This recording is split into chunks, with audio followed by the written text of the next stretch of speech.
What's up, my friend? Welcome to another episode of Optimize Your Body podcast. It's just me, myself, and I today, and I've got some gold for you because I'm going to do a Q&A. So we're going to answer three questions who wrote in from the audience. I think you're going to get a ton of value from it as usual, right? So quick thing, I've got my 6-week program. Wanted to let you in on this huge opportunity right before I actually put it out on my social media. I wanted to give you, my podcast and YouTube audience, first dibs on it, right? Normally, my program is a minimum sign up of 90 days, but this is only 6 weeks. So it's half the amount, the commitment, half the amount of time. And ultimately, within that 6 weeks, you'll drop in kilos, 3 to 5 kilos, which is around about 7 to 10 pounds of fat. You'll build lean muscle and achieve drastic strength gains and really build structure and routine without having to sacrifice all your favorite foods and bloody do stuff which is just not sustainable, endless amounts of cardio, all that bullshit. You know what I'm about by now. So yeah, either way, I'd love to have you in if it's something you're interested in. Obviously, I can only serve people who want to be served though, right? So if you want to apply, the link is beneath in the bio. And the start date is going to be the 27th of January. Or the latest date is going to be the Monday after that, which I think is the 3rd, I think maybe, of February. So yeah, fill that out as soon as you can, putting the post out next week. Anyway, let's get into it. Q&A. So question number one is someone wrote in and asked, emotional eating sabotaged my progress for the last few years, in particular last year. I need to know how to stop it for good.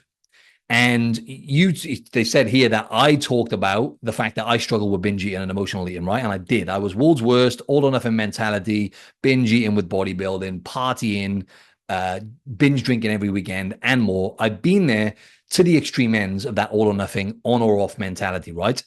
Let's dive into some practical strategies in terms of how you can overcome this and what I do with clients with emotional eating. So firstly, let's understand that the first step is always awareness, ladies and gents, right? So most people don't know what true hunger is. Let's start there, right? There's a fundamental difference between true physical hunger and emotional hunger. True hunger tends to come on a bit slower in between meals, right? Give you an example of where I'm at now. I'll generally just have 2 meals a day. I'll eat at about midday or 1, sometimes even 2 p.m. is my first meal. And I'll sometimes have dark chocolate, about 10 a.m. or something with my black coffee. But basically, I'll just gradually feel my appetite. I'll gradually feel my appetite kicking in slowly, right? It's not like a rapid burst of hunger, right? And that's kind of the difference. And in between meals, then you feel a steady bit of hunger creeping up. That's true hunger. That's real hunger. Now, the thing is, most people eat too many ultra-processed foods. Now, if there's one thing you can take on board, ladies and gents, I'm telling you, there's more and more research coming out on this. Ultra-processed foods are designed to make us overeat, right? And what you may deem not to be ultra-processed is ultra-processed a lot of the times. Like if you ate out at a restaurant, right, even when you're making good choices, that's going to be ultra-processed. Why? Because most of the time they're going to fry it in seed oils, right? Or vegetable oils, which are pro-inflammatory on the gut, right? That's processed. It's a trans fat. You know, even if, for example, you buy something out of a packet in the store, I'll give you an example of another ultra processed foods. I justified having like 90% dark chocolate, right? And this one that I buy, it has low fat cacao powder in there, right? So I'm now deeming that as ultra processed because I don't know what they've done to make it low fat. Anything you make low fat goes through a process, right? And then what they do is they strip out the nutrients first and foremost. If we look at milk, for example, they spin it round and there's other stuff they're going to do in the process, which they don't have to tell you about in the ingredients on the packet, right? So firstly, let's just understand what ultra processed foods are. And those foods, if you're eating too many of them, right, they hijack your brain and you're going to overeat. They give you false signals in terms of telling you when to eat. And when we eat those foods, most of the time it's just based purely on emotions. Even when I have I got this 100% dark chocolate I had today, which has got one ingredient in it, right? But the one I get out of a packet, I know when I eat that, and even when I have that 100% one, I don't need it. It's emotional, right? It's because I may need some energy, just quick energy psychologically, right? Some bit of mouth pleasure, just so I can inject into my next, 90-minute work project, for example, right? So it's emotional. I'm doing it maybe out of boredom, maybe just because I want to get some fake energy for work. So just being aware is the first step of what those foods do to you on a psychological level. They'll hijack those hunger signals, unlike whole foods, single ingredient foods, which are just natural and they naturally tell you you're full and when to stop eating, right? So let's look at that first. Number one, true hunger versus physical hunger. Number two, if you're sabotaging your process with it, right, the first thing you got to do is, this is a strategy I use with clients, right? I'll say, right, stop before you're going to go and have a snack, for example, right? Just stop firstly, right? And if you just, rummage, you know what it's like, you're rummaging around, let's just say, right, you've had a busy day at work, you get home, you're stressed, you open the cabinet, the snack drawer, or whatever, and you've got all these foods in there, right? So the first thing is, you got to get those foods out of the house. You can't eat what you can't see, right? Get those foods out of the house, place a barrier in the way. And like I said last time, I even give my clients permission to drive to the shop if they have to and get something small like a snack if they really want it. They never do, because once that barrier is put in the way, you're not going to bother, right? So that's number one. Number two is, when you go and reach for some snacks, or you're going to go and eat for the sake of eating, right? Just sometimes it might be true hunger, but most of the time it's just emotional, right? You've had a busy day, you're stressed, you want to just basically have a bit of escapism. Nothing wrong with that every now and then. But when it's sabotaging progress, you've got to stop and ask yourself, am I actually hungry? Ask yourself that question. Am I hungry right now? And another strategy, I just actually talked to a client about this now. She asked in our community, do people struggle with snacking after eating their dinner? And I was like, hands up. Yeah, me. All of us do, right? Most people are like, you eat even a meal, then you might want something sweet. That's what she was saying. And I said, these are the two strategies. I play a game with myself, right? And what I'll say is, number one, I'm going to give myself free reign on fruit. So once I've had my dinner, right, high protein, real food, after that, then if I want to eat after that, which I always do for the most part, I'll just say to myself, right, I'm going to let you eat as much fruit as you want. And I give myself berries, banana, apple. Once I've eaten those three, because of the fiber on top of all the protein, and because, again, fruit is a whole food, it's different. It's impossible pretty much to overeat fruit, especially it's different when you eat fruit or honey or whatever without actually having a meal. That's going to spike your blood sugar. That's going to be different, right? It's easier to eat more of it then. Once you've had a big meal, I said to her, right, free reign. When you feel like you want to eat something on an emotional level after dinner, I give myself free reign on fruit. That works because I eat it and I'm good. Two, I'll just play a game with myself and go for a walk. I'll say to myself, right, you can snack, you can eat what you want, my man. As long as you go for a 20 to 30-minute walk first, go for it. Go for your life. And obviously, the research on walking after eating is crazy. Like even a 10-minute walk completely balances out your blood sugar levels and makes you way more insulin sensitive. So it would actually prevent people from getting type 2 diabetes. It's that powerful if you walk after every meal for a minimum of 10 minutes. So then by the time I've done that, I get back and I'm not hungry. I don't want to eat, right? That's another way to overcome it, playing those games with yourself, right? Giving yourself permission sometimes, but setting yourself a task that you've got to do before that. And if it's walking or it's training, or for example, when I was bodybuilding, I would say to myself, right, you can eat that food you want to have later on, right? But you've got to hit your protein target first. And once I'd hit my protein target, I would still sometimes have that food, but I just had less desire to eat the hell out of it because I've eaten so much protein. I'm actually full. So then if I'm, it's different to just going, okay, I'm going to give myself permission to eat it without actually hitting a protein target. You're going to eat more of it, right? So that's a couple of strategies I would say. The other things I would say when it comes to emotional eating is set yourself this habit of when you sit down and eat, set it a practice. Have a certain place you eat your food, ideally on a dinner table, for example. Sit down, make it a practice, eat your food at that spot. That is more mindful. And speaking of mindful, don't scroll on your phone or sit in front of the TV when you're eating. When you do that, the research is clear, you will eat more food. And not only that, it's just a poor behavior to actually have and do regularly, because it will essentially, it's a form of mindless eating. So you're just eating without paying attention. And mindful, on the other hand, right? Put your phone away, sit down on a table, get your knife and fork, get it on a plate or in a tub, whatever, if you're in a rush, and put a podcast in by all means, or an audio book, right? Doesn't mean you have to I always listen to a podcast or, whatever, and basically eat your food and you'll eat more mindfully, But if you scroll on your phone or you sat in front of the TV in particular, it's like the cinema, for example, right? We always associate that with eating, right? And eating garbage. So that's another practice I'd recommend, right? It's about being more mindful when you're eating. So if you're eating in front of the TV or you're slouched over your phone like you see people doing, scrolling and eating, you are going to constantly overeat calories, or at least you're going to eat more than you would if you were being mindful, way more. And that's the difference between you losing weight or getting in shape and not getting in shape sometimes, you know?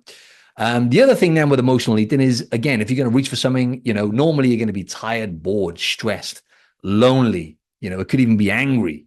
It could be lots of different things, right? In terms of emotions that drive us to eat. Sometimes you're even just happy and you eat, right? I feel good, I'm going to eat. It's emotional for the most part, right? So what I was going to say with that is drinking water, right? For example, we mistake, a lot of people, this is very common, they mistake hunger for thirst, right? And it's emotional hunger anyway. It's not always true hunger. And then, boom, drink a glass of water, a pint of water, wait 15, 20 minutes. If you're still hungry, eat. But again, most of the time, you're not going to be because, one, it blunts your appetite more. But two, the likelihood is you just didn't have optimal amounts of water, right? So there's some very basic strategies that, work well with clients. But another thing you got to look at with emotional eating is it's normal to do it, right? Like I say, I do it pretty much every day with dark chocolate. But if it doesn't sabotage my progress, of course, right? Because I'm in control. So what you got to look at, again, it comes down to the ratio of ultra-processed foods versus whole foods. It's very simple, but if you're eating, more than, I would say more than 15% even ultra-processed, let's just round off to 20%. If you're eating more than 20% ultra-processed foods, in other words, foods which have, number one, names that you can't pronounce on there, right? Chemicals in them. Number two, you're eating out all the time. That's going to be processed because the process they put it through most of the time anyway, right? If you're having a steak and salad, all right, whatever, that's not ultra processed foods, but most of the time, right? And number three, when you just, there's more than one ingredient in those things, right? That's most of the time, that's ultra processed foods. If you're eating more than 20% of those things, then number one, that's emotional anyway, because that's not true hunger eating those foods, right? They've just hijacked your brain and you're eating based on emotions. Okay. Number two, you're going to constantly overeat. So we need to, let's say, for example, this particular person or anyone listening, let's say last year, ask yourself now, what percentage roughly of ultra processed foods did you eat on a ratio on average last year? Was it 20%? Was it 30%? Was it 40%? Was it 10%? See if you can basically strip that down by 10%. If you were eating, say, 30% of ultra-processed foods last year, strip that down to 20%.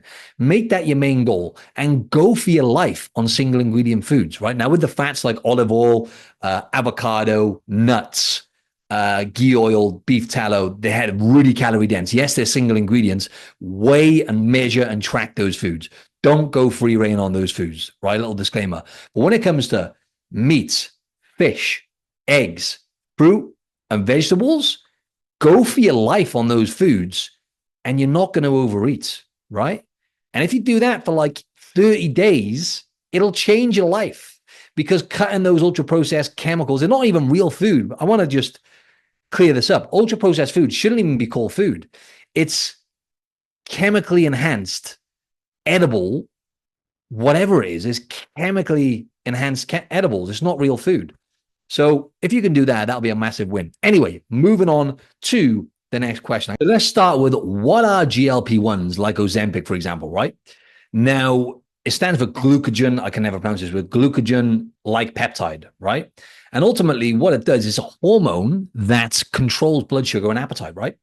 So it has the same impact. It basically mimics a hormone, right? Which is glucagon-like peptide, which essentially satiates you, right? And keeps you fuller for longer. And also it slows down digestion, right? So what we're going to look at is when you take in, let's say Ozempic, for example, that's the kind of impact it's going to have, right? So it's going to mimic a certain hormone, which tells you you're satiated, right? And it's basically going to suppress your appetite, like I said. Now, it basically, all in all, is going to stop you from having certain cravings as well, right? And I'm not going to mention his name, but I had a client who tried it, right? And the only thing is, obviously, you can get side effects. And the side effects he was getting was it was having a really negative impact on his recovery and his sleep, right? And what it can do is some of the side effects people report are nausea, fatigue, and feeling emotionally flat. The only issue is they're new drugs, right? So we haven't got the research and evidence yet because those take years and years to gather evidence. But everything comes at a price, right? So I'm not the coach who's going to stand here and go, oh my God, I can't believe people. No, I'm not. I'm with it. Look, if something you can take can help someone, for example, who's been overweight for years and really struggling with the weight, if that can help you change behaviors and apply more discipline, right? And blunt your appetite, if that blunting of your appetite and you not eating as much can help you drive action, then I'm all for it, right? Now, what we're going to look at, right? Because someone asked me here, I'm thinking of taking it, right? This is the question. Sorry, I'm going off on a rant here. The question is, I'm thinking of taking Ozempic, and I've got a friend who's taking it. She's dropped 15 pounds over the last 5 weeks. And I've been overweight for a long time, yo-yo dieting for the last few years. And I was wondering what your thoughts are on it. So with all the stuff I mentioned there in terms of what it is, side effects and everything else, what I would like to say is it's not all about weight loss, right? What we're going to look at is a recent study showed that actually it was demonstrating, long story short, that being lean and weak with not much muscle mass is you'll actually die younger and be at more risk of chronic ailments, including diabetes. Because by the way, I think 60 to 70% of people who have diabetes are not actually overweight, right? They just have other stuff going on. They're metabolically obese. And the big kicker is if someone is carrying more body fat, for example, then let's say you've got someone who's lean, weak, with not much muscle on their body. You've got someone who's carrying a bit more fat than they want to be, or just a bit overweight, but they have more muscle mass and they're physically stronger because they probably train. That person is going to generally live longer. The person who's weak, weak and thin, who doesn't have much strength or muscle on their body, will be a 30% higher chance of dying at a younger age, essentially, right? A recent study showed that. It was only last month. So shout out to Dr. Rhonda Patrick for that, right? And so what you're going to look at with Ozempic and stuff and losing weight is, what about insulin sensitivity and what about muscle? You have to be building muscle, right? For you to be at less risk, you have to be physically strong, because that's one of the number one indicators in terms of how long you're going to live is your physical strength. They do a test on the thing. I forget what it's called, a dyna something, where you squeeze it, right? It's your grip strength. So you have to build muscle and strength to, number one, improve insulin sensitivity. Number two, to improve heart health. Absolutely essential. It's better for your cardio. Research shows strength training, resistance training, better for your heart than cardio. The effects on metabolism as well, right? Your body is going to your metabolism is going to just charge up. So your body's just burning loads more calories just to keep that muscle on your body.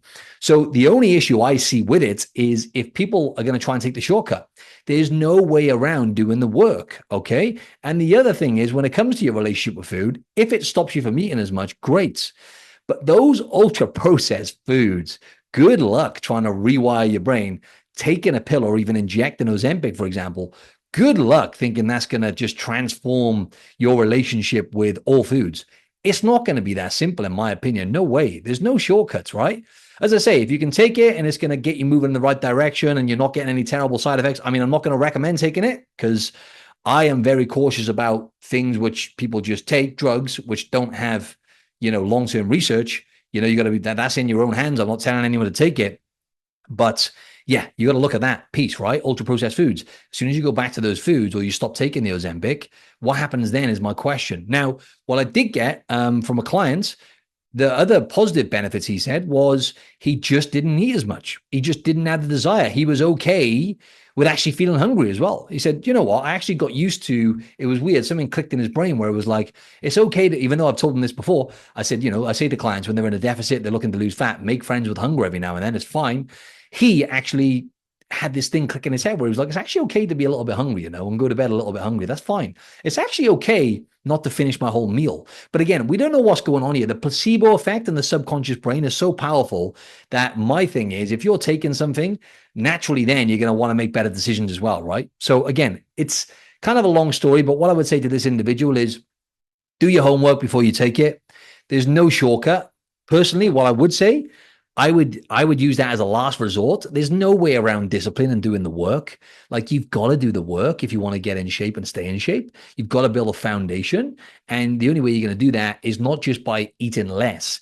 It's by actually, building muscle, getting stronger, moving more, getting good sleep. All of these fundamental habits need to be in place for you to be able to sustain the weight loss.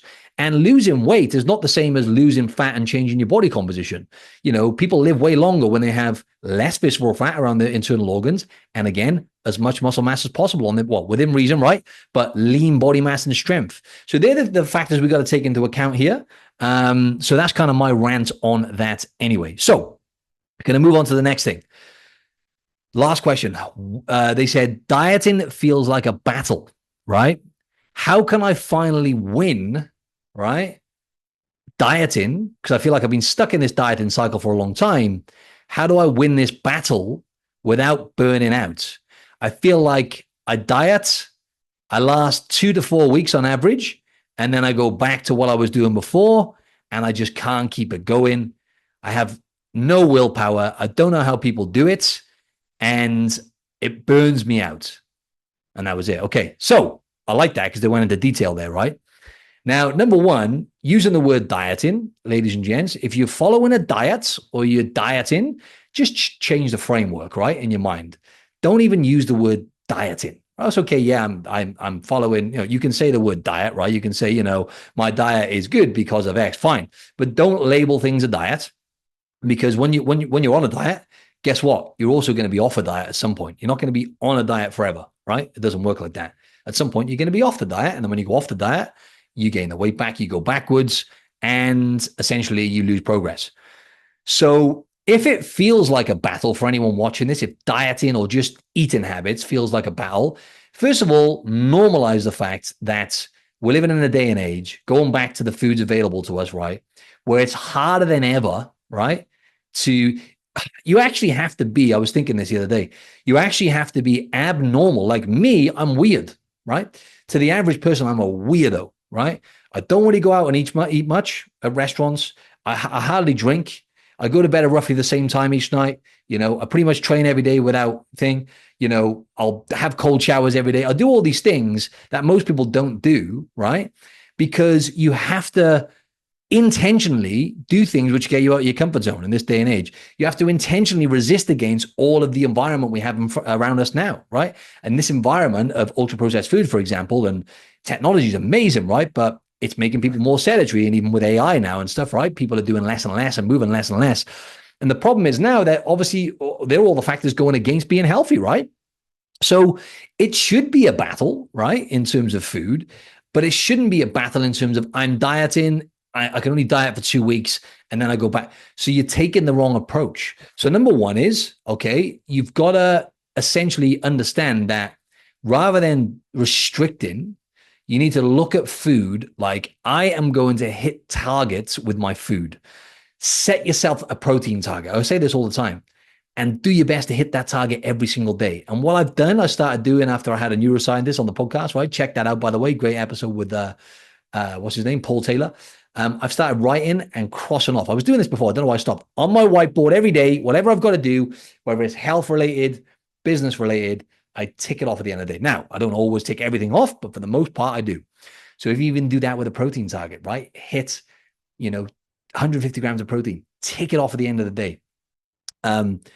Eat a cup of berries, tick it off at the end of the day, right?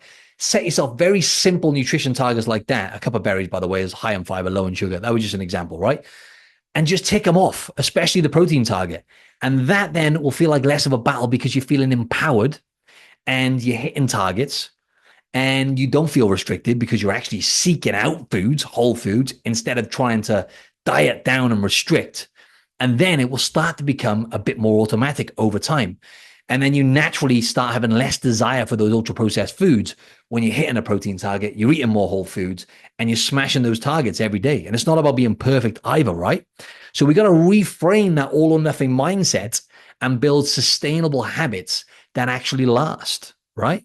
So the approach, the thing is, people always want the answer, right? This is the problem, is like when people want to lose weight this year, for example, people have said to me in the past, oh, can you just tell me what to do and I'll do it? And that's great, right? You've got to have structure. You've got to have a meal plan and stuff like that. Most people anyway. But it's teach a man to fish, right? And there's no shortcut around that. Whether that's Ozempic, whether it's following a diet plan, whether it's doing crazy amounts of, I don't know, cardio or this new fitness fad, it's never going to get you the long-term results by trying to cut corners, right? So teach them how to fish is, for example, tracking, hitting protein, understanding how your body feels when you eat certain foods, and taking that approach, that holistic approach of health, is ultimately going to get you there over time.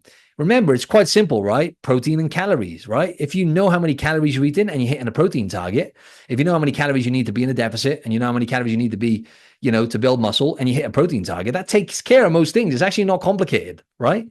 So that's what I would say. And I would always just focus on habits over goals. If your goal is to lose weight this year, for example, or lose fat, say you want to lose 10 pounds of fat, focus on the habit that is going to get you to that goal. 1 or 2 habits. Okay, I need to get more organized with my food prep, right? So I'm going to do batch cooking on a Sunday and a Wednesday. And by the batch cooking, all you've got to do is just cook a bunch of meat. Keep it simple. If you've got the meat available, right, then it's harder to slip, because protein is everything, right? That's going to blunt your appetite. It gets you a lot of essential nutrients, and it's kind of simple then when it's there. But if you start overcomplicating things, then it's going to be a problem. And if you get lazy and lack discipline with structure, you're never going to get there. So we got to look at, just to summarize this question, research shows number one reason why people fail, or the reasons why people fail with sustainable weight loss, keeping the weight off, is one, they get too emotionally attached to the number on the scale, and then their weight might go up or stay the same, and then they get disheartened and they lose motivation, and they turn to emotional eating and they sabotage, right? Number two is pre-planning. People don't, for example, when they go to a restaurant, simply looking at the menu, right? So you know what's there and you can plan ahead. Or preparing your meals, right? Okay, I want to lose weight. What's that going to take? What habit do I need to? I got to get those meals prepared and hit a protein target, right? The other thing is, environment as well, right? And training as well. People don't plan their work. That's another thing. If you go into your week just winging it, you got to plan your workouts. You got to get your workouts into your calendar, right? You got to get access. Okay, I'm going to train on these days. Non-negotiable, right? I'm going to get these 3 workouts in. And if you miss a day, just make it for the next day. Non-negotiable in terms of training. People don't plan ahead with getting their workouts factored into their calendar. They miss a week, they miss 2 weeks, they lose momentum, they get disheartened, right? And the other one then is obviously environment, right? If you're getting criticism, or you're around people who are essentially overweight and they have, bad behaviors when it comes to food, alcohol, those kind of things, then that is another reason why people fail, right? You need to have encouragement around you, right? So look, that's what I wanted to say to summarize that. It's not a one size fits all. If you're dieting and you feel like it's a battle, then you're fighting a losing battle when you're dieting. Simple as that, right? We need to take an approach that's sustainable. We need to set targets, and we need to have the mindset of adding instead of taking away. And that'll set you up for success, right? But obviously you need to have structure and a strategy to that. But taking that approach is going to get you way further than, sabotaging every couple of weeks. All right, ladies and gents, real quick one, right? I need your help. I need your help. We really want to get more people seeing this episode on the podcast, right? So if you're listening on Spotify, please just give me a rating. It takes 2 seconds, literally. A rating, a star rating, bang, goes a long way. If you're on iTunes, a rating and a quick review will go a long way. If you can just give me a rating, even on, I think you can do it on Google or whatever, right? Okay, just stick to iTunes and Spotify. And if you're listening or watching on YouTube, give it a like. If you liked it, just give it a thumbs up. It's not that hard to do. And if you're not subscribed to my channel, make sure you subscribe. We're going to get bigger guests on, and you're not going to miss out on the valuable episodes then. All right, over and out. Cheers, legends.